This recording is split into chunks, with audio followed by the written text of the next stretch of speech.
Hello and welcome to the greatest show on earth, right? The greatest daily news and public interest program you can find anywhere. Really is up there in terms of the production value, in terms of the information that you get, credibility and expertise in the guests. I mean, we do a damn good job here. Cannot do it without you. It's the beginning of the month, and so check and make sure that you're still a paying subscriber if you're signed up, because credit cards expire, and that becomes a thing for any of us who are in this game of independent media, depending on people like you for paid subscriptions. If not, sign up now. Patreon.com/Pete Dominic. Find out what you've been missing out on. Be a part of our community. Very excited to have Mariah Blake joining me today for the first time. First timer on today's show. Thank you very much to Bill Boyle, our longtime listener, friend, and guest of the show, who lives in the Washington, D.C. neighborhood that Mariah Blake used to live in for a long time, or she used to live in his neighborhood. Apparently she's moved to a different one, probably because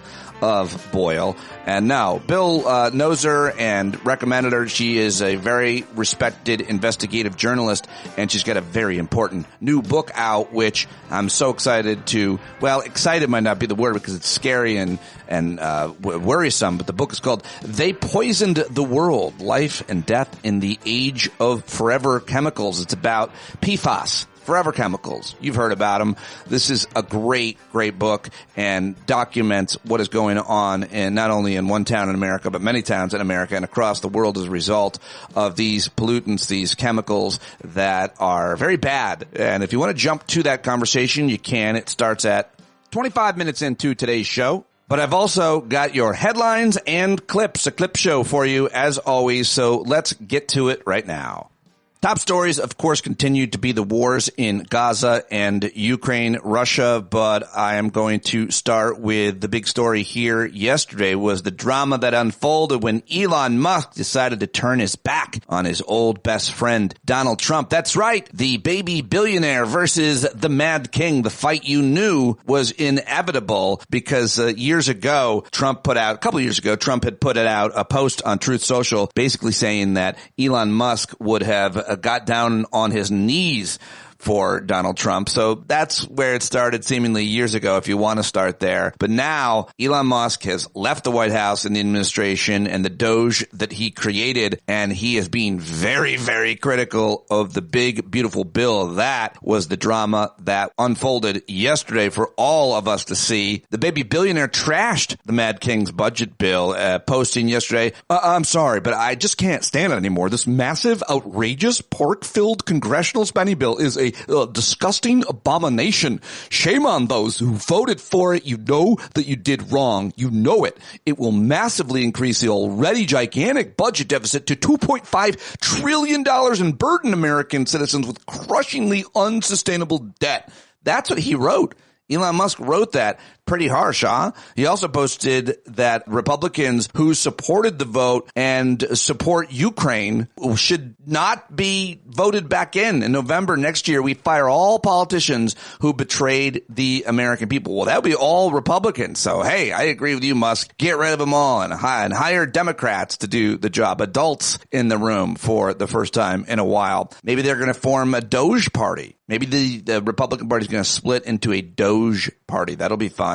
Now, some of the reactions to all of this yesterday. First, Speaker Mike Johnson, and I'll play some of these in the audio clips. He responded saying that, I know the EV credit is going away because the government should not be subsidizing these things. I know that has an effect on his business. For him to come out and pan the whole bill, to me, is just very disappointing. Senator Mike Lee of Utah, who has never said that he will vote on this bill, responded to Elon Musk. The Senate must make this bill better. Representative Scott Perry, Republican of Pennsylvania. Elon Musk is right to call out House leadership. I wish I had a nickel for every time the Freedom Caucus sounded the alarm and nobody listened, only to find out the hard way we were right all along. Senator Bernie Sanders said, Musk is right.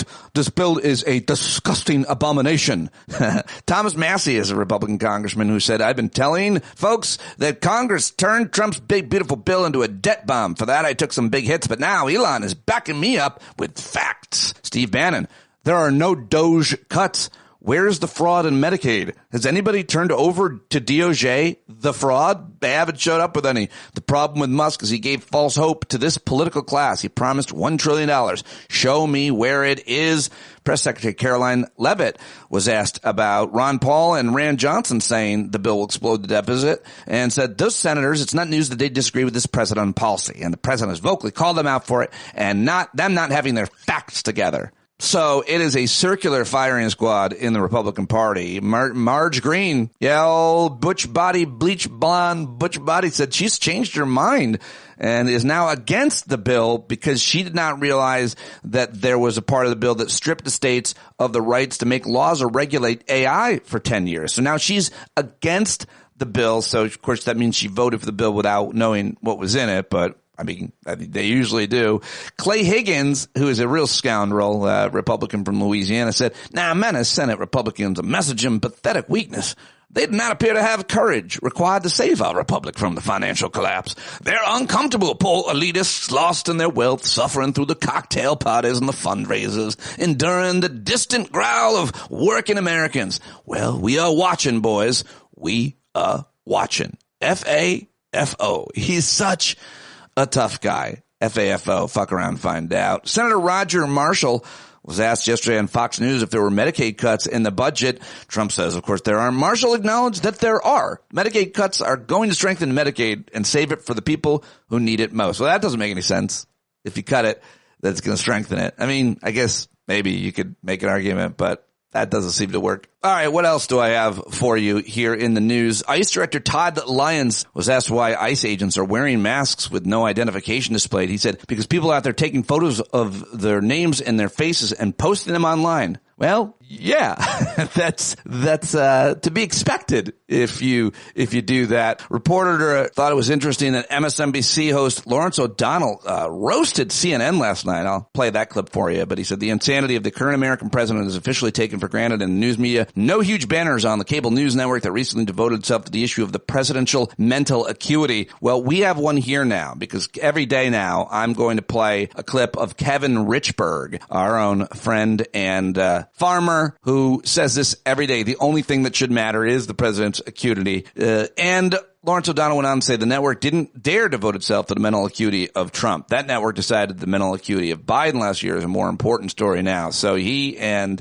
Kevin are on the same page, and we'll prove it coming up. Yesterday, Trump signed the order raising tariffs to 50% on steel and aluminum. So that's effective today, as doubling of tariffs on foreign steel and aluminum could hit Americans in an unexpected place. Grocery aisles. That's right. Big ticket purchases from cars to washing machines to houses could see major price increases, but those metals are so ubiquitous in packaging, they're likely to pack a punch across consumer products from soup to nuts. Look around the supermarket makes clear how many products could be impacted by new taxes on steel and aluminum, from beer and soda to dog food to can after can after can of beans, fruit, tomato paste, and more. So there's the update on the steel tariffs. It's happening, folks, and we're going to see the prices as a result of that, I think. I mean, maybe Campbell Soup will eat the cost, right? We've been eating their terrible soups for long enough. All right, well, let's go around the world. More than 24 people were killed yesterday in Gaza after the Israeli military opened fire close to a controversial aid distribution point in southern Gaza. Local health officials said the third time in 3 days that Palestinians were killed in that area. That's absolutely horrific, heart-wrenching, and enraging. A new day in South Korea. A liberal lawyer has ousted South Korea's troubled ruling party's presidential candidate on Tuesday, ending months of political instability that began with a botched declaration of martial law. His name is Lee Jae-myung. He'll be sworn into office today after his conservative rival Kim Moon-soo of the People Party conceded in the race. Unfortunately, maybe a step forward in South Korea, a step backward in Poland, where conservative Karol Nawrocki is his name, won Poland's weekend presidential runoff according to the final vote count. He won 50.89% of the votes in a very tight race against the liberal Warsaw mayor Rafał Trzaskowski, who received 49.11%, razor-thin margin there in Poland. Political uncertainty in the Netherlands. Dutch far-right leader Geert Wilder's PVV party left the governing coalition yesterday in a move that is set to topple the right-wing government and will likely lead to new elections. Wilder said his coalition partners were not willing to support his ideas on halting asylum migration. Now let's go to what the Trump administration calls diplomacy. They are proposing an arrangement that would allow Iran to continue enriching uranium at low levels while the United States and other countries work out a more detailed plan intended to block Iran's path to a nuclear weapon, but give it access to fuel for new nuclear power plants. That is not going over well on the right or with many on the left who are Iran warhawks like Chuck Schumer. And, of course, Trump and the administration said they would never allow what they have now allowed because Trump always caves in the end. The Department of Education has gone through with a plan to garnish Social Security checks over defaulted loans. Department spokesman told The Hill the department has not offset any Social Security benefits since restarting collections on May 5th, but has put a pause on any future Social Security offsets. I don't really understand that story, but I wanted to mention it to make sure that anybody affected by that could go learn more about it. And how about this? Sales of subscriptions for the coming season of programming at the Kennedy Center for the Performing Arts are down by about $1.6 million, or roughly 36% compared with last year. I wonder why. What happened at the Kennedy Center that has put almost a third of their profits in danger? That's not good for the Kennedy Center or America, I'm going to go ahead and say. The White House unveiled a new, darker presidential portrait of Trump, and it's like the first time that the presidential portrait does not have the American flag in it since Truman or something like that. And imagine if a Democratic president's portrait did not have the American flag. They would lose their mind. It would be the A block, the lead story in cable news and websites, right-wing websites. It's ridiculous. But, hey, doesn't matter for him. He's a super patriot, I guess. And how about this for some very, very good news? A potential cure was found for multiple myeloma, which, if you don't know about it, I'm happy to hear it. Took my uncle at a young age, 62, is a horrible, devastating, painful disease. It eats away at your bones, and doctors consider it incurable.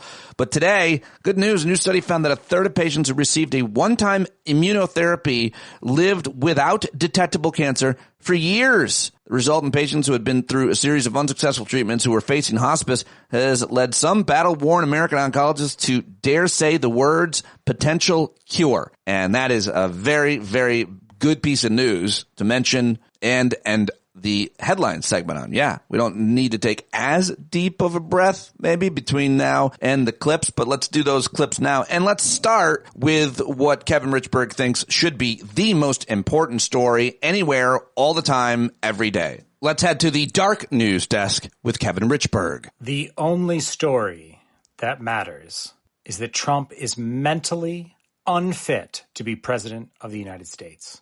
He reposted a conspiracy theory that Joe Biden had been executed in 2020 and was replaced by a robotic clone. The only story that matters is that Trump is unfit to be president of the United States. And that is the only story that matters from the Dark News Desk, brought to you by Slate Hill Edible Forest and Farm Jam. Join us for Farm Jam September 5th through 7th. Details in the notes for today and every day's episode of Stand Up. Until then, and hopefully Kevin will give us a different cut each and every day as a way to challenge him and help him achieve the goal of making sure that we all know that this is the only story that matters. Now let's go to Lawrence O'Donnell and what he had to say about CNN. Needless to say, Donald Trump is the only president in history who can publicly embrace and accept and believe such insanity without immediately provoking a rush of questions by the White House press corps and news organizations around the world about the sanity of the American president, which means that the insanity of the current American president is now officially taken for granted in the news media. No huge banners on the cable news network that recently devoted itself to the issue of presidential mental acuity. The overwhelming majority of the American news media has absolutely no problem now with Donald Trump saying there is no Joe Biden executed in 2020. Donald Trump didn't actually write those words himself, but he found those words in his poison social media feed And he decided to fully endorse and embrace those words. All right, now let's go to the audio of some of the reactions to what Elon Musk said yesterday, calling the big, beautiful bill an abomination. First, the architect of it all, it's Russ Vought, head of the Office Management Budget and gatekeeper in hell in the future. He was asked, what's your reaction to Elon Musk? And here's what he had to say. What's your reaction to the X message by Elon Musk? We think the bill is a very good one. We think it's very strong fiscally. Nothing's changed from our view of the world. We understand where he's coming from, but if you have an accurate baseline that treats taxes the same way it treats spending, this budget is $1.6 trillion in mandatory savings. It's the most historic amount of mandatory reforms that this town has ever seen. And certainly we haven't seen anything like it since the mid-1990s with welfare reform. And it's a $1.4 trillion improvement to deficits and debt. So, look, I don't think there's any way that you could possibly suggest that this is not a fiscally responsible bill. Oh, God, don't trust anything that guy says. I mean, unless you don't trust any of the people who keep score of such things, read such things, and then translate them to us, because everybody is in agreement, including Elon Musk. Let's get some of the rest of the reaction from around Washington and the media to Elon Musk's tweet calling this bill an abomination, starting with the guy who pushed the bill through the House and just barely won. Here is Mike Johnson, Christian nationalist, Speaker of the House, Mike Johnson reaction. Yeah, let me say this. It's very disappointing. Okay, I've come to consider Elon a good friend. He's obviously a very intelligent person, and he's done a lot of great work. With all due respect, my friend Elon is terribly wrong about the one big beautiful bill. So what did Elon say about it? He said, I'm sorry, but I just can't stand it anymore. This massive, outrageous, pork-filled congressional spending bill is a disgusting abomination. Shame on those who voted for it. You know you did wrong. You know it. Yeah. Leave John Roberts, Fox News anchor, in there repeating the actual quote just to remind us. Somebody have to drop that a couple more times. Here's the Senate Minority Leader, the great Chuck Schumer, with a reaction. I agree with Elon Musk. Within the hour, he put on X the following. I have it right here so you can all see. Oh, he's going to read it too. He said, he's holding it up on a card. Sorry, but I just can't stand it anymore. This massive, outrageous, pork-filled congressional spending bill is a disgusting abomination. Shame on those who voted for it. You did wrong, he said to them. I mean, his reading of it is just awful. You know it. He makes it sound like it's a children's book. Somebody else, please. It will massively increase the already gigantic budget deficit to $2.5 trillion and burden American citizens with crushingly unsustainable debt. It's right here. Yeah, after he read that, he then tucked in a reporter, which I thought was nice of him because he's reading a children's book to them. All right, let's get some more reaction to the Elon Musk reaction to this horrible, horrible bill. Here's the Senate Majority Leader, John Thune. Are you concerned that he could help tank this bill and whip members against it? Do they listen to him or they listen to you? Well, my hope is that as he has an opportunity to further assess what this bill actually does, that he'll come to a different conclusion. But nevertheless, I mean, we have a job to do. The American people elected us to do. We have an agenda that everybody campaigned on, most notably the President of the United States, and we're going to deliver on that agenda. And the legislation as passed by the House can be approved here in the Senate, can be strengthened in the Senate in a number of ways. We intend to do that. But when it's all said and done, we will send it back to the House and hope that they can pass it and put it on the President's desk. And as I said, it does everything that we set out to do. It modernizes our military, secures our border, extends tax relief and makes permanent tax relief that will lead to economic growth and better jobs in this country and makes America energy dominant, coupled with the biggest spending reduction in American history. Those are our agenda items, and that's what we campaign on. That's what we're going to do. Yeah, I mean, just John Thune is also just a giant lie. I mean, they're all liars, and certainly what they predict will happen won't happen, and it's preposterous to trust any of these guys now or ever. But there's just a couple of reactions to Elon Musk's criticism of the big, beautiful bill. And that was a huge story yesterday. It matters a lot. Here is one more. This is Peter Doocy asking Caroline Leavitt in the White House briefing room yesterday morning, right after he tweeted. I'm not sure she knew about this when he mentions it to her. Just cross, Caroline, how mad do you think President Trump is going to be when he finds out that Elon Musk said, "I'm sorry, but I just can't stand it anymore. This massive, outrageous, pork-filled congressional spending bill is a disgusting abomination. Shame on those who voted for it. You know you did wrong. You know it." Look, the president already knows where Elon Musk stood on this bill. It doesn't change the president's opinion. This is one big, beautiful bill, and he's sticking to it. Yeah. All right. Well, there you go. Now let's get some just a little bit more reaction to this. This is from last night's episode of Anderson Cooper's show on CNN. He had the mooch on, Anthony Scaramucci. Listen, I think the biggest mistake that the Democrat, among many mistakes that they made in 2024, was letting him out of the party. He was a longtime Democrat. His car buyers are mostly Democrats. And so I think you're going to find a more independently streaked Elon Musk. And he said very publicly he doesn't want to be involved in these campaigns anymore. But he's switching again, saying, hey, if these guys are not going to do the right thing for the country, maybe he'll be part of an agent for change, an entrepreneurial change in political leadership in the United States, which is sorely needed. You know, we have to fix this problem, guys. Everybody knows that. But this current crop of politicians is just not capable or willing to do that. And, you know, there's a lot of hypocrisy in what Mike Johnson's saying tonight, trying to find something in the bill to pick on. He knows this is an abomination. It's a big, ugly, superstar spending bill, and they got to corral it somehow.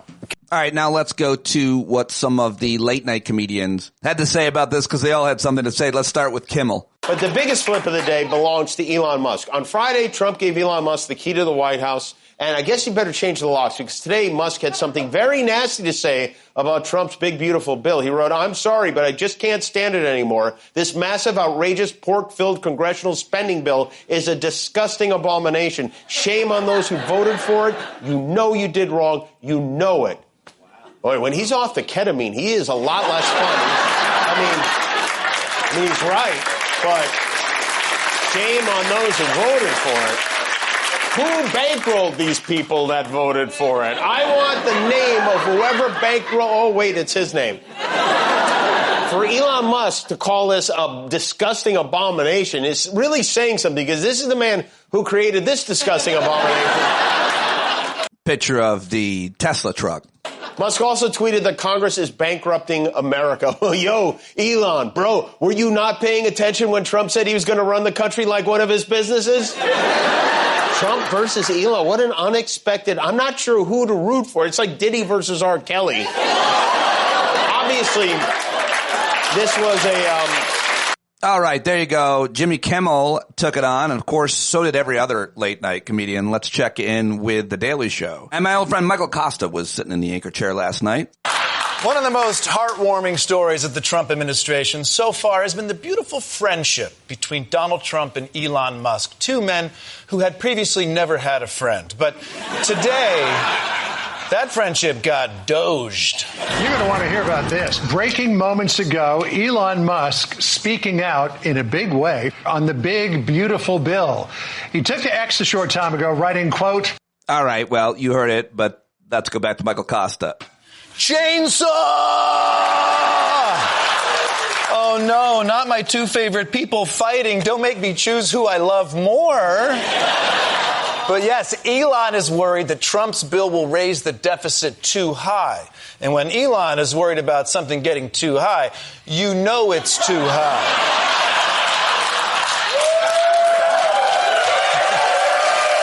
And he may be right. But Elon has to be careful. You come out that hard against Trump's central legislative achievement, and you're going to be the first white person to get deported. But while you're shaming supporters of this bill, be sure to save a little shame for yourself, Elon. You're the one who spent $288 million getting Trump elected. You even showed hole to support him. Now, granted, the hole was a belly button, but still, hole is hole.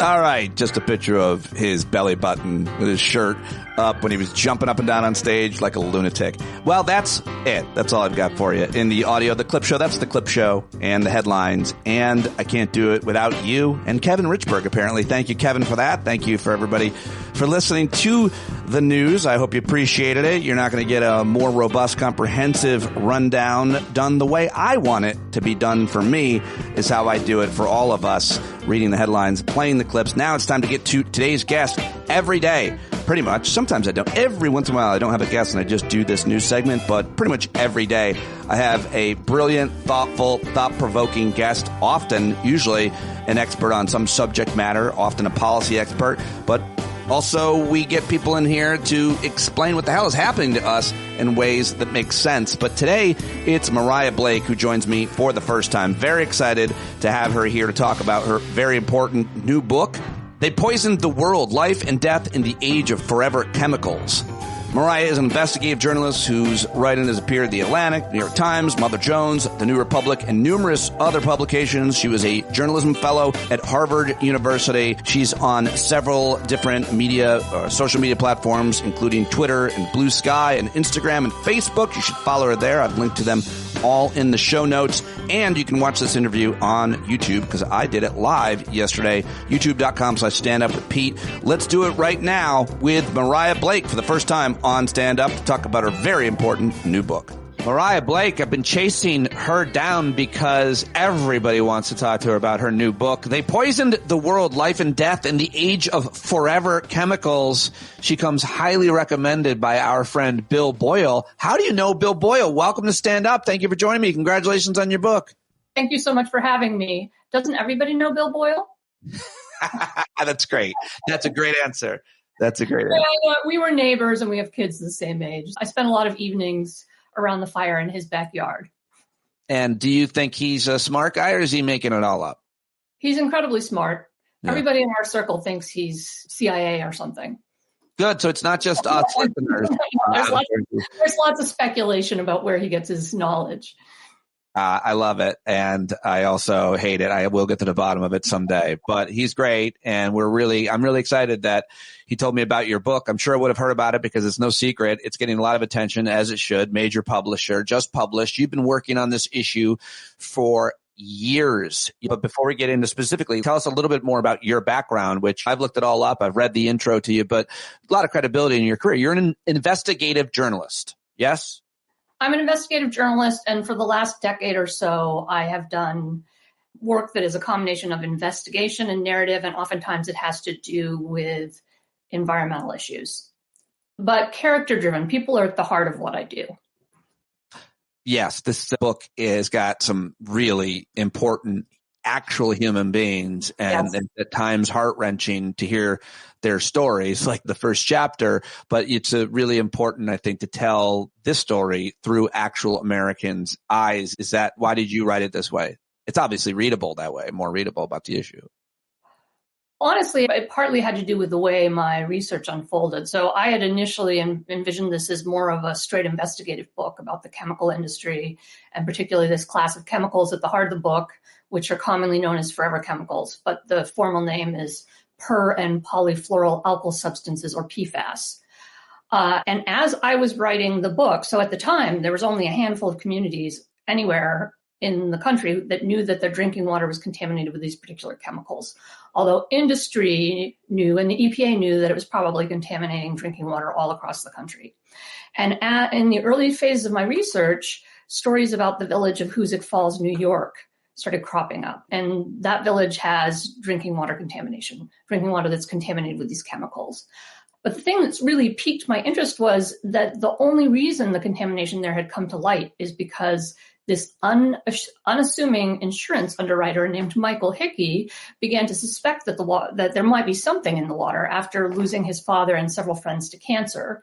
So he tested his own tap water along with some samples collected from the local McDonald's and Dollar General, and he discovered astronomical levels of a particular type of PFAS. So the levels were about 100 times the EPA's current safety standard for that particular chemical. And that's just where the kind of the part of the story and where it starts in Hoosick Falls, which is a little town in upstate New York, but of course near Albany, I think. But of course, forever chemicals are everywhere, all throughout the planet. Yeah. And they are. And the reason I went up and I met Michael, and he was this really incredibly unlikely activist. So he is clean cut. He has a fear of public speaking. He didn't take much interest in politics or environmental issues. He liked to joke that he got his news from ESPN. And yet this guy was spearheading a fight against several multinational corporations and government agencies to get his community clean drinking water. So I just decided, and there were other people, other community residents who were involved in this fight as well.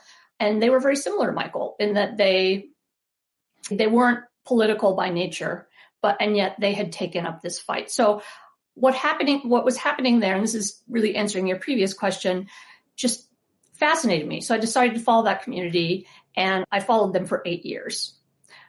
But with regards to what you just asked, yes, these chemicals are everywhere.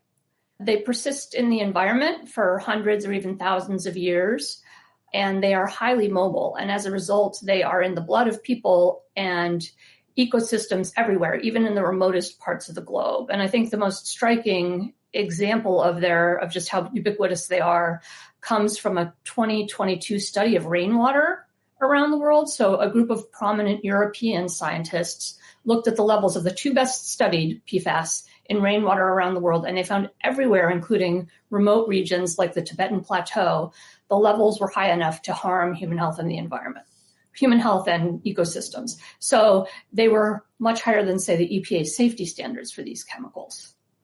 And based on this, they concluded that the entire planet is now outside the safe operating space for humanity. That's a quote. Great.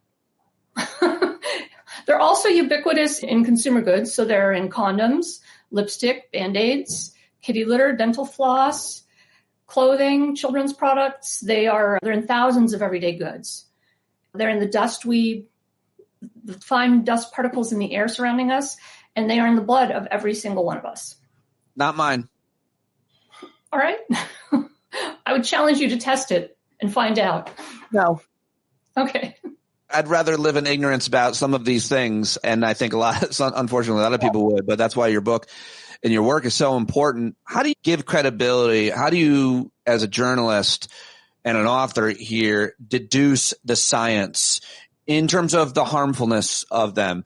It would seem obvious that these things would be bad for you. It's not surprising that you could pass them to your fetus in utero. It's not surprising that they could get in your blood and microplastics and all of it. And when you see what makes up these chemicals, it's totally unsurprising that they could kill you slowly with any type of cancer and so on. But still, scientific evidence is needed to come to conclusions. How do we know, and what do scientists that you talk to say about the consensus around how harmful they are to humans? The EPA has set a health-based safety standard for the two best studied at 0. So the EPA, which weighed all the evidence that's out there, they determined that there is no safe level of exposure to these chemicals. So they're linked to a long list of ailments, including various types of cancer, thyroid disease, reduced penis size, a diminished IQ, life-threatening pregnancy complications. The list goes on and on. And the evidence is overwhelming. There have been numerous studies on animals dating back to the 1960s, most of them conducted, the earlier ones by industry.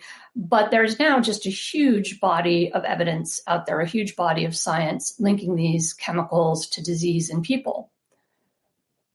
So the book digs into Hoosick Falls, the diseases there, people have clearly died, the lawsuits, the legalities of it. Also digs into the history and teaches about the history of the development of these chemicals, both the individual scientists and, of course, the companies.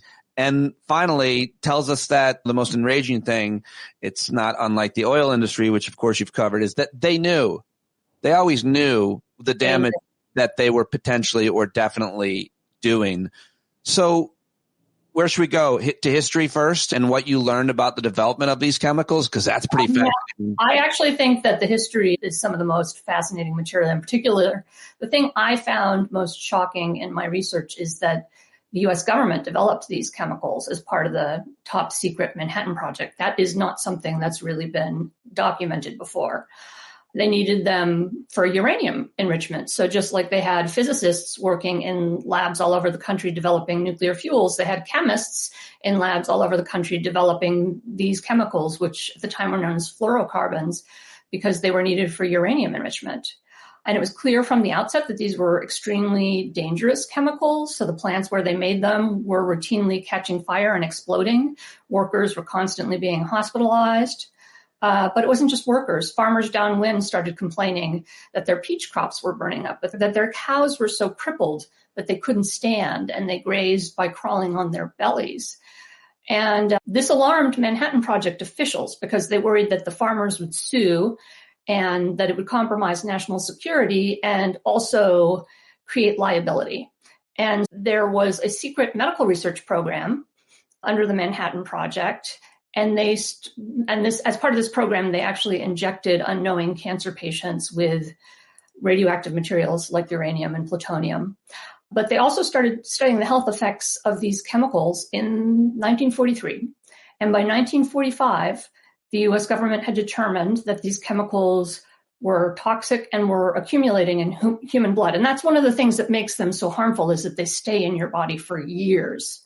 Some of the information we now have about these chemicals, what makes them so uniquely dangerous, the U.S. government knew in the mid-1940s, but they withheld that information. See, the reason why I'm okay with all of it is because these plastics, which you're demonizing, these chemicals, which you're demonizing, have given us so many great things. And I only learned that because of you. Like, I'd rather die slowly than not have a Gore-Tex jacket. You know what I'm saying? The joke is about that there was no conspiracy to kill people. There was a conspiracy to make people's lives better, safer, more efficient, like anything else that gets mass produced. Tell me about in defense of the products these chemicals were included in that changed our lives. They have made a lot of things possible. So they have enabled space travel. They have enabled high-speed computing. They're used in life-saving medical devices. If you need a patch on a vein or an artery, they will make that out of Teflon because it's breathable and waterproof.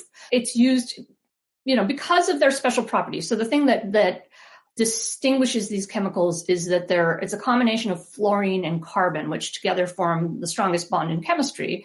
And as a result, they have these incredible properties. They are incredibly heat resistant. They stand up to chemicals that burn through almost everything else.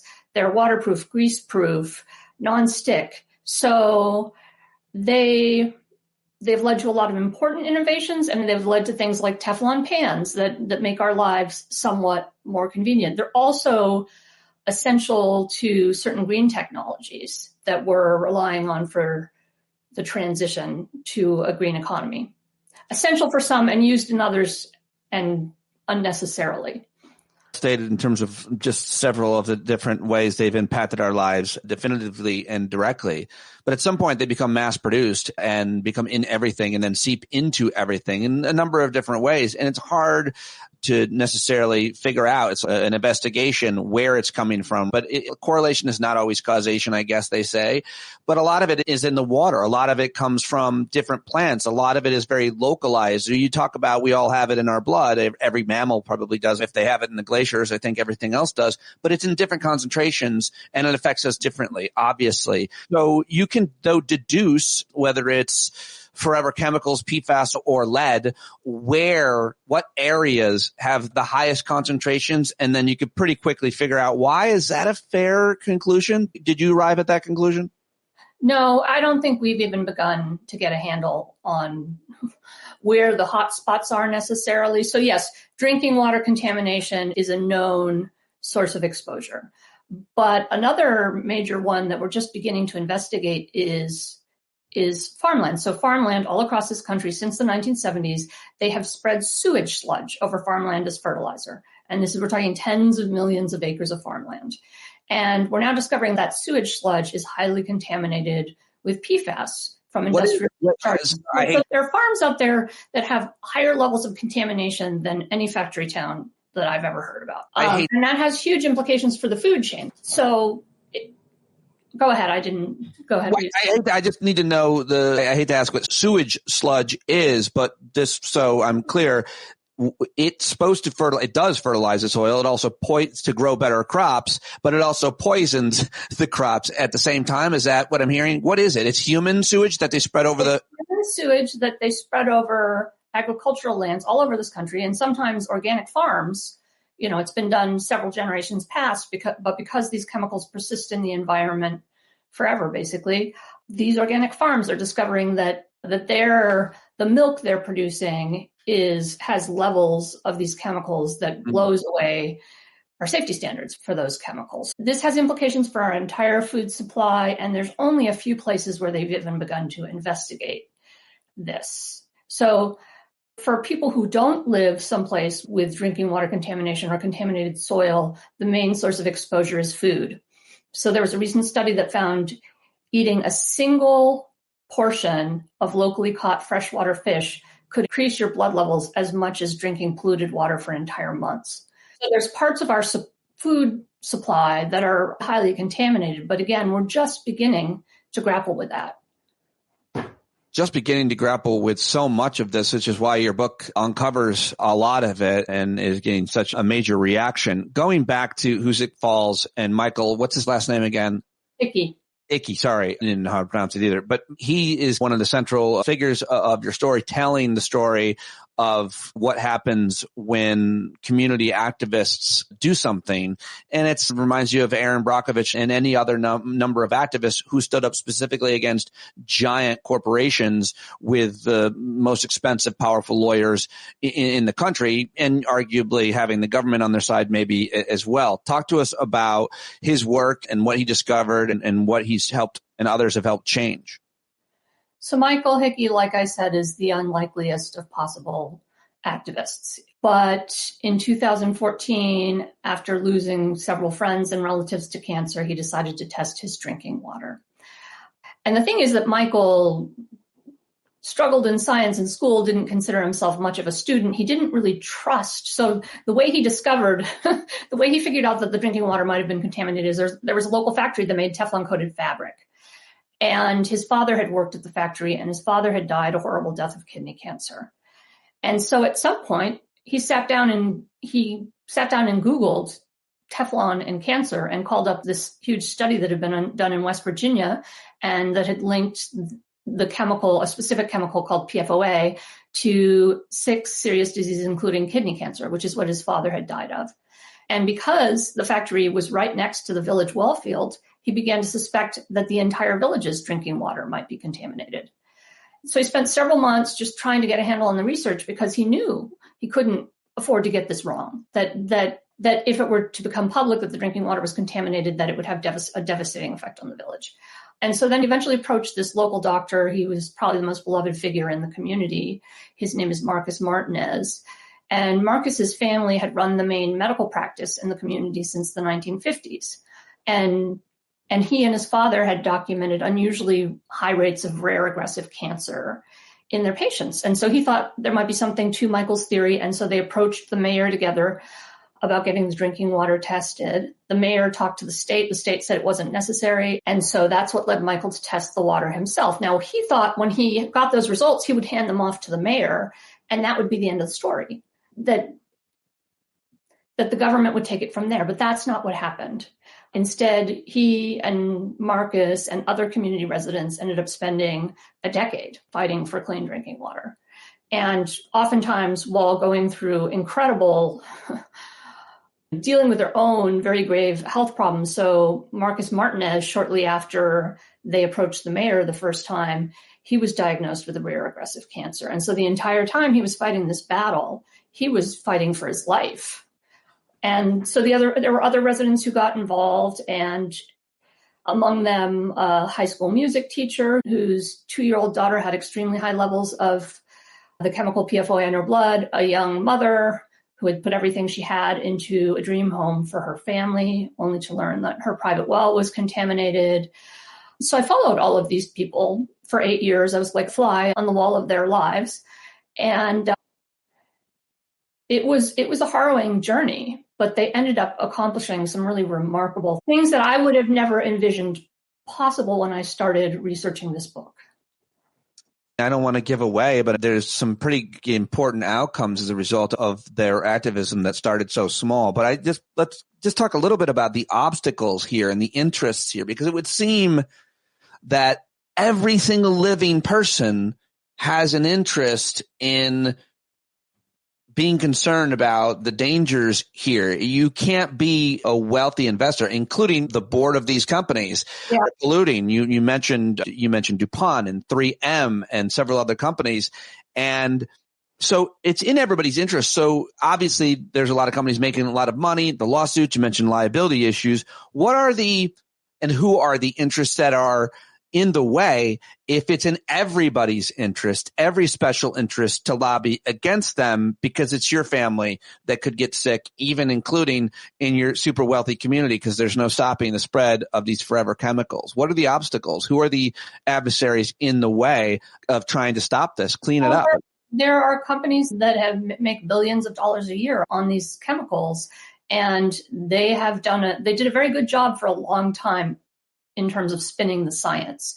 So a lot of what we know about the industry cover-up was brought to light by litigation in 2001 or earlier. The EPA was put on notice that these chemicals were extremely harmful and were probably in drinking water nationwide in 2001, but nobody acted. So the obstacles, you have powerful corporations who are attempting to downplay the science. You have a regulatory system that doesn't really give regulators much power to act. And you have the revolving door. So people who end up in regulatory agencies, oftentimes they toggle back and forth between jobs in government and more lucrative jobs in lobbying in the private sector. And then, of course, you have the lobbying itself. So it is enormously difficult to get a chemical regulated in this country. In fact, the EPA has only restricted 8 chemicals in its 40-year history, and that's baked in. The system presumes chemicals are safe until proven otherwise. And most of the 80,000 chemicals that are used in commerce in the United States have never even been tested for safety, at least not that we know of, because industry conducts a lot of secret testing. You talk about the wins and the power at the state level. Yes. State legislators have a lot of interest in this. Tell me a little bit more. Tell me about some of the activism and what that's led to in states around the country. As I was following the story in Hoosick Falls, you suddenly had first neighboring communities learn their drinking water was contaminated, and then millions of people around the country learned their drinking water was contaminated. So at this point, nearly half of all Americans are known to be drinking water that is contaminated with these chemicals. And as the contamination crisis spread, you started having these unlikely activists spring up all over the country. So firefighters, farmers, suburban moms, people of both political parties, people who'd never taken any interest in political issues before, but who took a strong interest in this because the stakes were so personal. It was a chemical in their drinking water, in their blood, a chemical that had ruined their business. And these people coalesced into a very powerful force that has driven a huge amount of litigation. So there are more than 15,000 lawsuits pending against manufacturers, but also an incredible amount of legislation on the state level. So at least 14 states have adopted full or partial bans on PFAS in consumer products. And we're talking about the entire class of chemicals, all 9,000 chemicals. That is not the way we regulate chemicals in this country. We normally do it one by one. So this is a complete paradigm shift that's happening as a result of the unique problems that these chemicals pose. There's also bans on PFAS in firefighting foam and sewage sludge. These are much more upstream solutions than anything that's been considered on the federal level. And maybe I could just give a statistic to illuminate the scale. So right now, 30 states have adopted more than 155 bills restricting PFAS. And this trend has only accelerated since Trump took office. So currently there are 200 bills pending in state legislatures, and many of them are in red states. Oklahoma, Texas, Montana is weighing a consumer product bill. Texas, there's an entire county that's been declared a state of emergency because of the sewage sludge has so heavily contaminated ranches. Texas is weighing a bill, a Republican-sponsored bill, that would criminalize the distribution of sewage sludge with higher than a certain level of PFAS in it. So it just shows you just how bipartisan this issue is and the kind of unlikely people driving it. One really fascinating thing to do in my prep to talk to you about your really important new book is to go to Google or whatever search engine, I use Google, and put in forever chemicals and then hit news. And then you see all of the different news stories that are reporting. And obviously they're not all the same and all over the place, but the headlines are not from weeks ago. They're every day. There are stories and they're often localized or state stories. And you mentioned Texas. I don't know if this is the bill you're referring to. One day ago, bill aimed at restricting forever chemicals in Texas fails. Oh, okay. So I was not aware of that. You are more. I don't know if that's the same bill. This is about studying, restricting. It may or may not be. But the point is more that there is so much more being done now in terms of lawsuits and regulations. And that's super, super important. But talk to me about some of the liabilities that have been proved. And how do you do that? How do you prove that your chemical, the only one that I know a little bit about is post 9/11 and what's happened on some of these army bases like Camp Lejeune and the burn pits. But even those, like the burn pits in Afghanistan, a lot of guys that were there around those burn pits in Afghanistan and Iraq, where they basically burnt everything that are really sick, or the 9/11 rebel that are really sick, they have a hard time in years of lawsuits and lawyers, and guys are dying as bodies all the way along those lawsuits to connect their cancers or their illnesses to those pollutants, those chemicals. How do you do it? Who's won?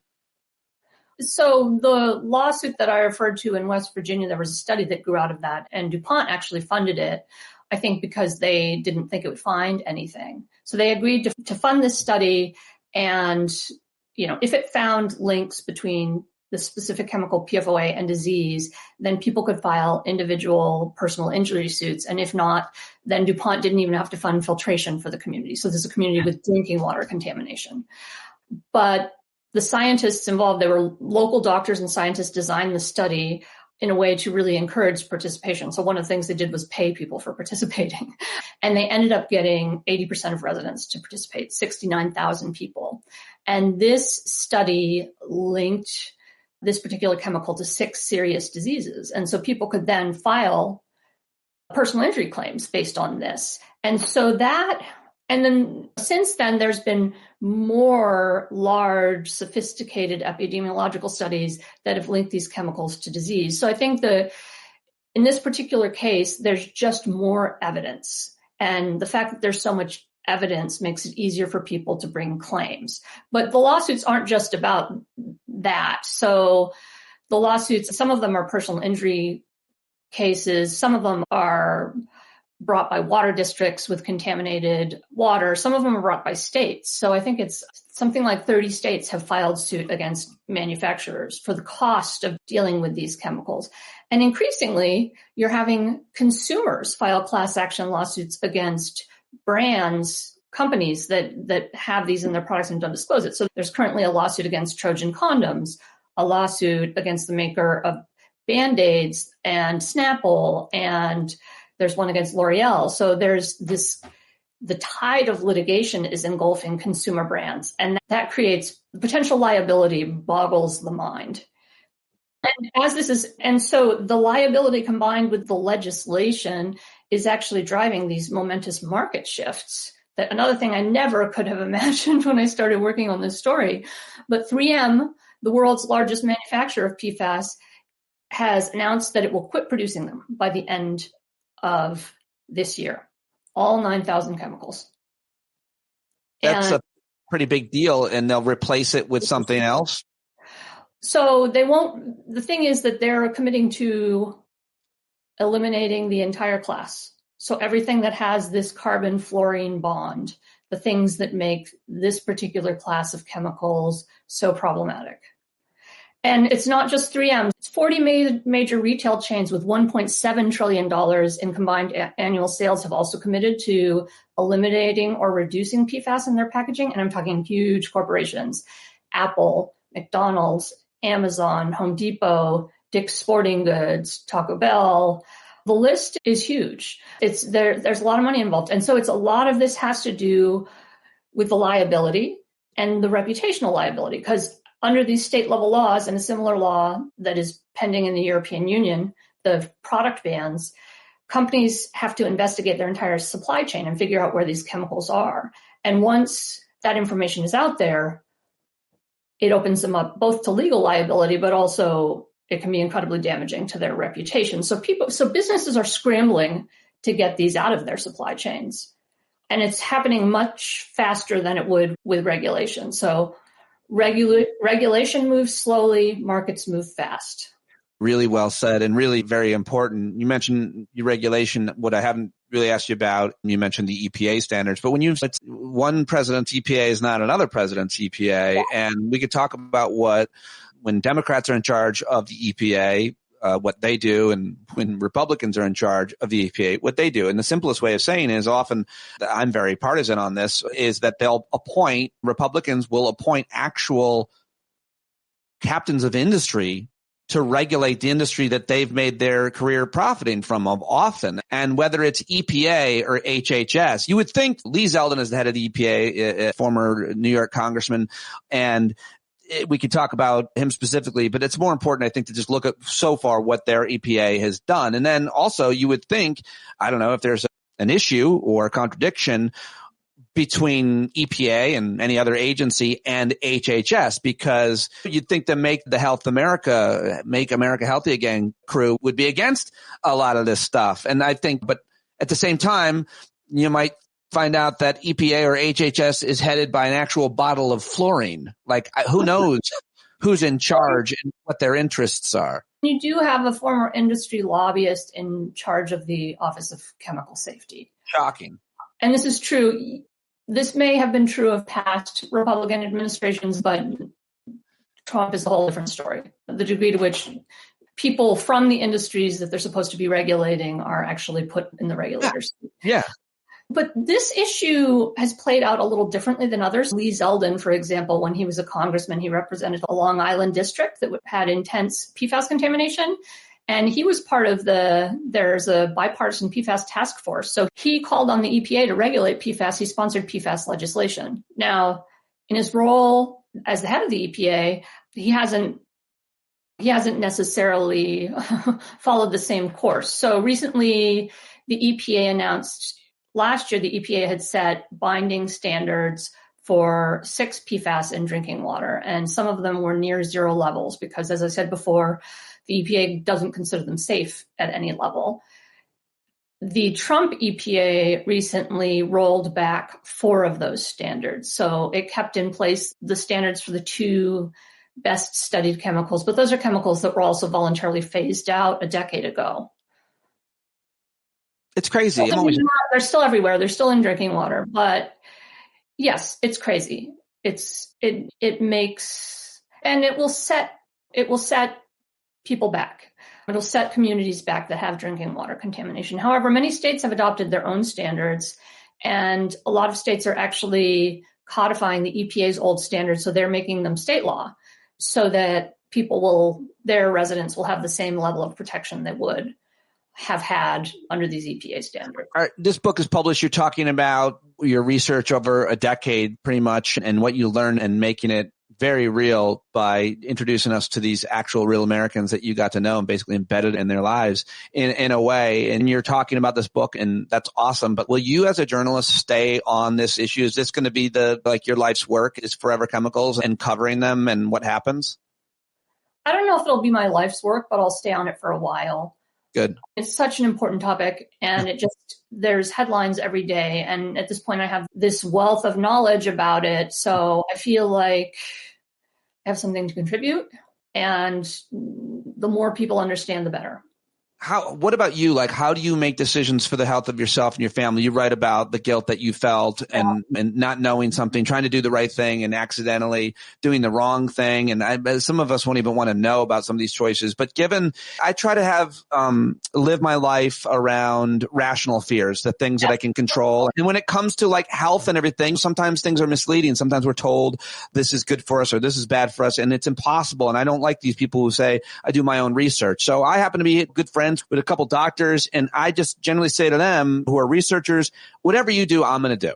I'm not going to challenge you. So what kind of a person are you? You have all of these sources. What kind of different choices have you made for your life or family? By the way, I had one expert tell me and scare the hell out of me about heating stuff up in the microwave in plastic. And then somebody else told me there's actually no research that says it's actually that bad. It's just a scare. And it's not like that person came from the plastic lobby. It was just a scientific consensus. So how do you know? Let me first correct that, correct the record on that. There is evidence that heating plastic up in the microwave causes it to release chemicals, toxic chemicals. It's hard to believe. It would make sense, but so does putting plastic in the dishwasher, and so does leaving them out in the sun. So UV rays causes the release of these chemicals.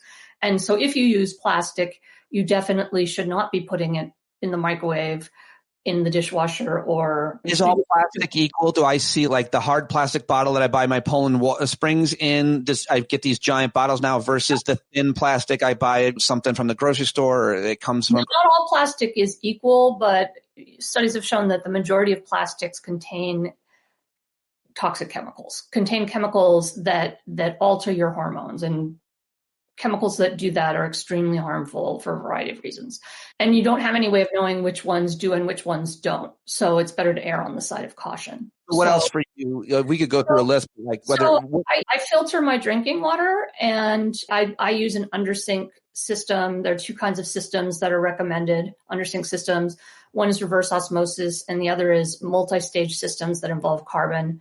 And there's an organization called NSF that independently certifies filters to show that which ones remove PFAS. So filtering your drinking water, I filter my drinking water. I avoid things that are nonstick, waterproof, grease-proof. I avoid eating locally caught freshwater fish. And then there are some online databases that I consult for information. For example, the Environmental Working Group has a database that has information about what kind of chemicals are in personal care products. So believe it or not, PFAS are in the majority of personal care products. So things like lipstick, mascara, lotion. There is also a blog called Momavation, and this is a mommy influencer, and she has actually taken to testing consumer products for PFAS, and she names. So she tested condoms, lubricants, contact lenses, Band-Aids, various types of food, and there were levels that indicated intentionally added PFAS in some variations of all of them. These things, is she like, can anyone do a test? You don't have to have a degree. Well, it's expensive. So you commission a lab to do the testing. And so she has product links. So people buy through her website, and that's how she pays for the testing. But that's one of the few places that you can get that names the names of brands that do contain PFAS and that don't. So that's a resource for consumers, and that's something that I use. But honestly, your individual decisions make a difference, but they can't entirely protect you. And I actually take some comfort in that, because once I realized that I was going to be exposed no matter what, I felt a little less guilt about not being able to protect myself and my family. And I know that may sound perverse, but it is. These chemicals are everywhere, and you can't know exactly where they are. I read that, and I totally understand. I think it's a very reasonable emotion, by the way. I don't want to, at the end here, talk to an investigative journalist and do psychology, but it's like there's very little we can do to control that. But it's so heartbreaking to think that you might have made a different decision about this or that. But as a parent, myself, my daughters are 17 and 20, a lot of different decisions that we could have made that would have made different outcomes. And the more educated you are, I think the more guilt you have about, I should have known. Right? But sometimes it's a vicious circle getting trapped. Well, yeah. I think that not only did I not know, but some of the early stories I wrote about plastic chemicals, I got just a tremendous response from parents who were concerned. And that's part of what's driven me, is that the more we know about these chemicals, the better equipped we are to protect ourselves. I think one of the most guilty feelings one might have is the fact that you bought a home or you live in this community that is now become really polluted with certain things, and there's not much you can do about it because you can't get out. You can't necessarily sell your house in a community that's become polluted. That's not good for your home value, is my understanding, which is why a mayor and other people would want to protect that kind of information from getting out. Real estate folks, there's a lot of interest in protecting that. Yes. And I would say it's utterly devastating to discover that the water you've been drinking is contaminated. So one of the people I was following, Emily Marpy, I mentioned that her private well was contaminated. It had levels that are 500 times the EPA's current safety limit. Her family has blood levels on par with a DuPont factory worker. And she had to stay in that home. She was downwind from a plant, so she knew that she was being exposed, not just through the water. Her family was being exposed, not just through the water.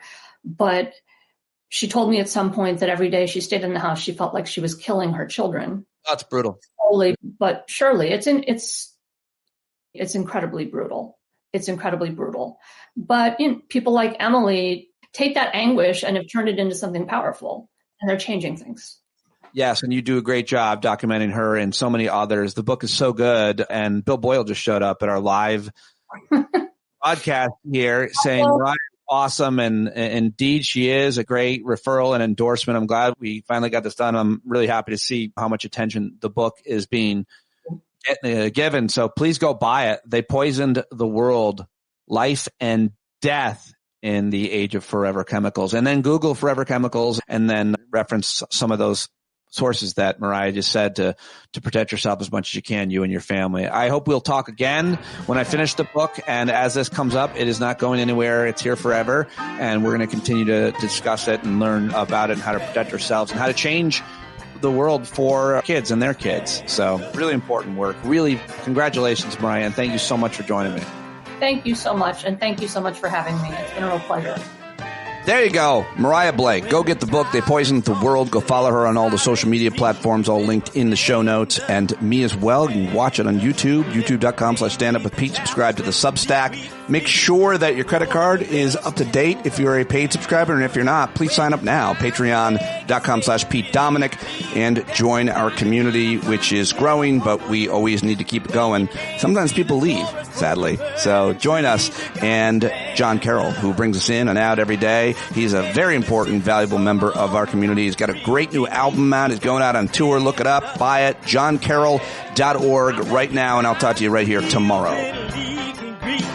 Boy, you better stand up. Stand up. Well, there's a whole lot more of us who know us right. They'll keep right on ignoring us if we keep sitting tight. You got to open up the window to let in some light. You got to stand up.